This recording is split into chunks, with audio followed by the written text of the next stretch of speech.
Shalom dan damai sejahtera bagi kita semua.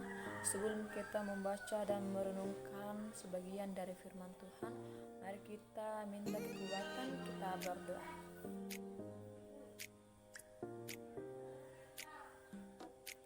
Bapa dalam kerjaan surga, terima kasih untuk kasih setiamu yang tak pernah berhenti melimpah kepadaku.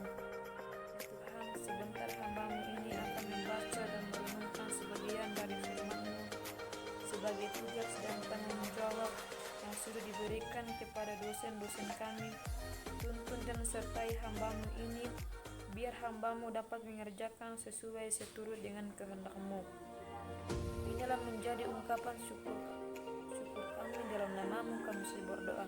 Amin. Saya telah siapkan pembacaan kita pada hari ini yang telah saya ambil dari Lukas pasal 1 ayat 13 dan Lukas pasal 2 ayatnya yang ke-10.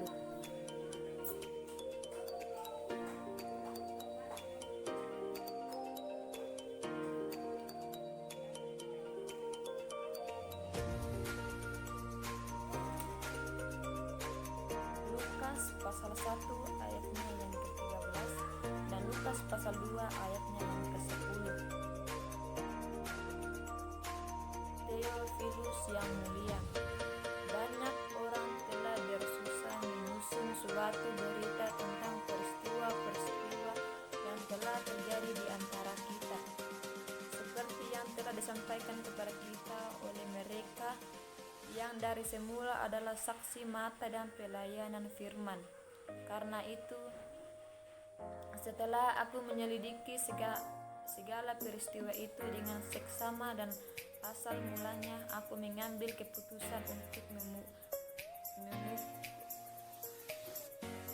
membukanya dengan teratur bagimu, supaya engkau dapat mengetahui bahwa segala sesuatu yang diajarkan kepadamu sungguh-sungguh benar. Pada zaman Herodes Raja Yudea, adalah seorang imam yang bernama Zakaria dan rombongan Abia. Istrinya juga berasal dari keturunan Harun, namanya Elisabeth. Keduanya adalah benar di hadapan Allah dan hidup menurut segala perintah dan ketetapan Tuhan dengan tidak bercacat.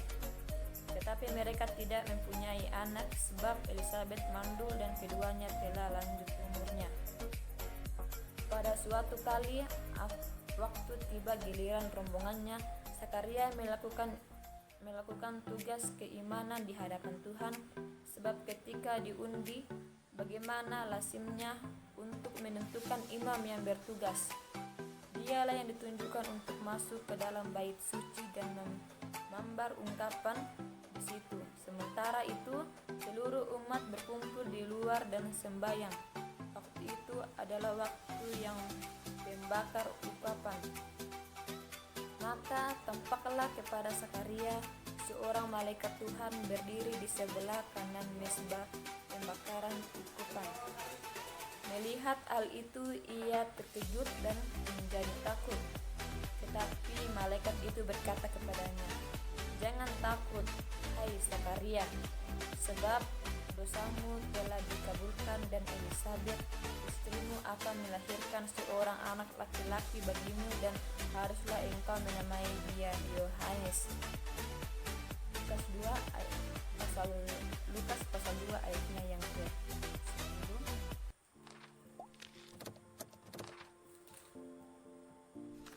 Lalu kata malaikat itu kepada mereka, "Jangan takut, sebab sesungguhnya aku memberikan kepadamu kesukaan besar untuk seluruh bangsa."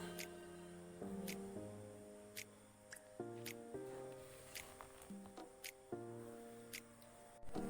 Saya telah menyimpulkan tema dari pembacaan kita pada hari ini, yaitu Natal melepaskan kita dari ketakutan.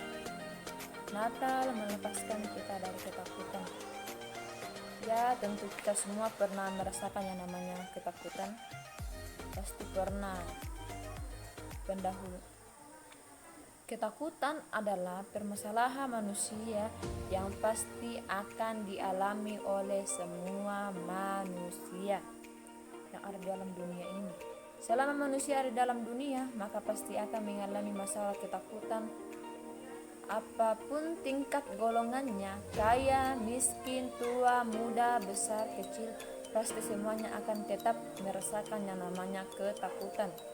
Kita merasa takut ketika berhadapan dengan sesuatu yang mengerikan atau hal-hal yang menakutkan.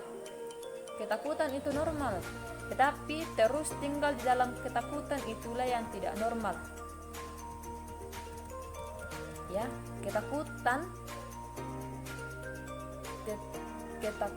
yang tidak normal itu adalah ketika terus tinggal di dalam ketakutan.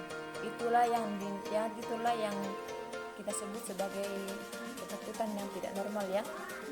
Hari-hari ini ada banyak peristiwa yang terjadi di dunia ini yang dapat membuat kita merasa takut. Seperti salah satunya ya corona ya. Corona banyak membuat kita merasa takut, tapi ada juga yang biasa-biasa saja. Hari-hari ini peristiwa bencana alam seperti tanah longsor, gempa bumi, kecelakaan pesawat dapat saja menjadi alasan untuk orang mengalami ketakutan. Belum lagi kondisi ekonomi yang dapat menentu hari-hari ini. Warga Indonesia sangat takut ketika harga-harga yang terus melambung tinggi, bahkan kekerasan yang terjadi di sini membuat banyak orang-orang merasa kehilangan kedamaian. Mampukah kita merasakan makna Natal yang sesungguhnya? Ataukah Natal hanya sekedar perayaan yang nantinya berlalu begitu saja tanpa makna? Mari kita merenungkan makna Natal yang sesungguhnya, yaitu bahwa Natal melepaskan kita dari ketakutan. Mengapa kita menjadi takut? Ketakutan dapat terjadi kepada setiap orang, sekalipun mungkin orang tersebut memiliki hubungan yang akrab dengan Tuhan. Memang ketakutan ada dua hal. Ada ketakutan yang positif dan memang harus kita kembangkan. Tapi ada juga ketakutan yang negatif yang seharusnya tidak perlu ada dalam kehidupan kita. Ketakutan yang positif misalnya takut kepada Allah kalau melakukan kebohongan, ya, dan lain-lain. Ketakutan yang positif misalnya takut kepada setan, takut kepada kegagalan, dan lain-lain. Persoalannya ada anak-anak Tuhan yang mengalami ketakutan yang negatif. Mengapa hal itu terjadi?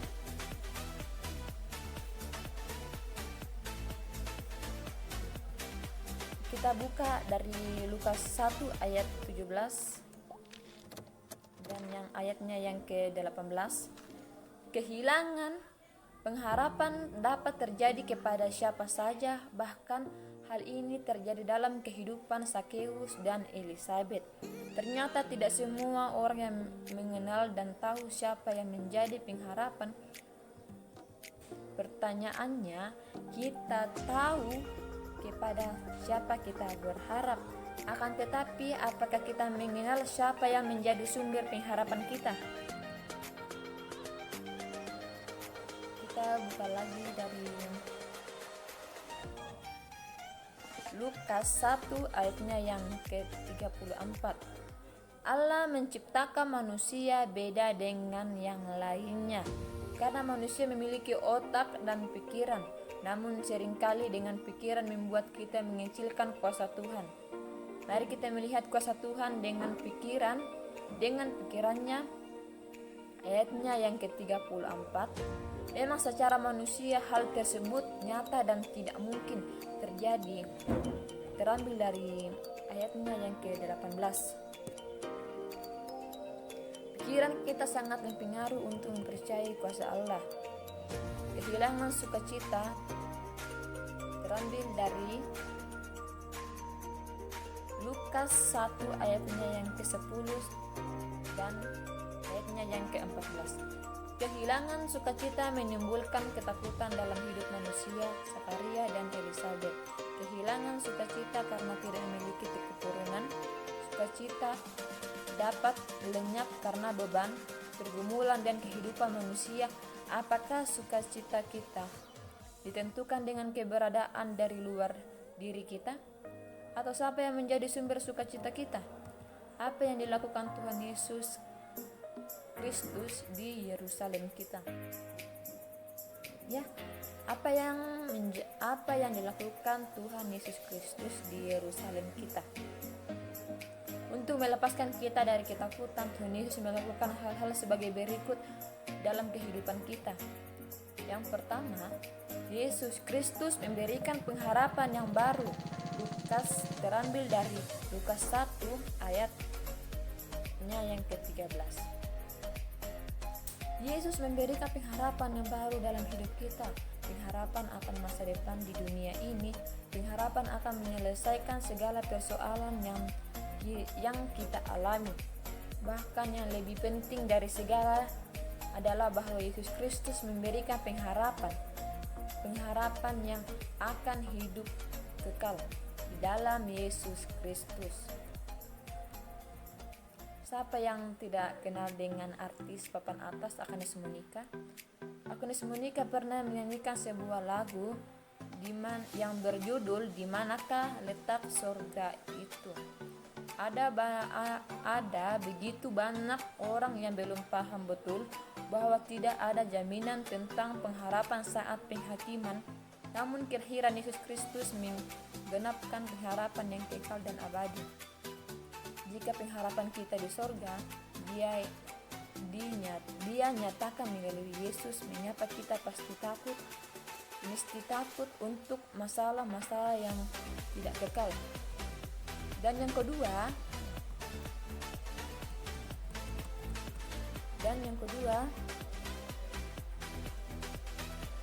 Yesus Kristus memimpikan segala sesuatu, terambil dari Lukas pasal 1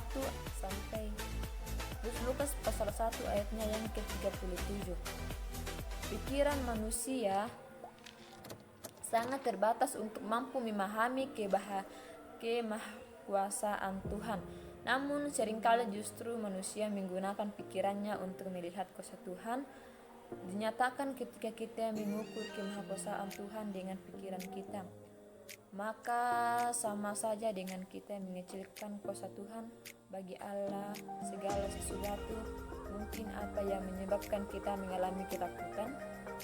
Keadaan, pergumulan, beban hidup yang membuat kita meragukan kuasa Tuhan. Namun Allah sanggup melakukan jauh dari apa yang ada dalam pikiran kita.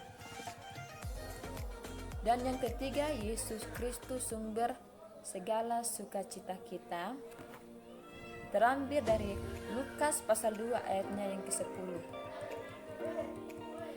Yesus Kristus memberikan sukacita yang melampaui segala batas karena dialah sumber sukacita itu. Sukacita kita tidak ditentukan dengan apa yang ada di luar kita, melainkan apa yang ada di dalam kita. Saya ulangi, sukacita kita tidak ditentukan dengan apa yang ada di luar kita, melainkan apa yang ada di dalam kita. Hari ini apa yang menjadi ketakutan Anda?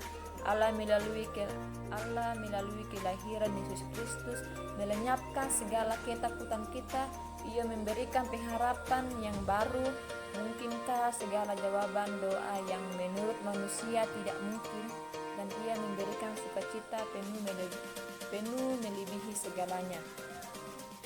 Jangan biarkan Natal hanya sebagai perayaan biasa, namun biarkanlah Natal melepaskan kita dari segala ketakutan. Amin. Firman Tuhan. Tuhan Yesus memberkati.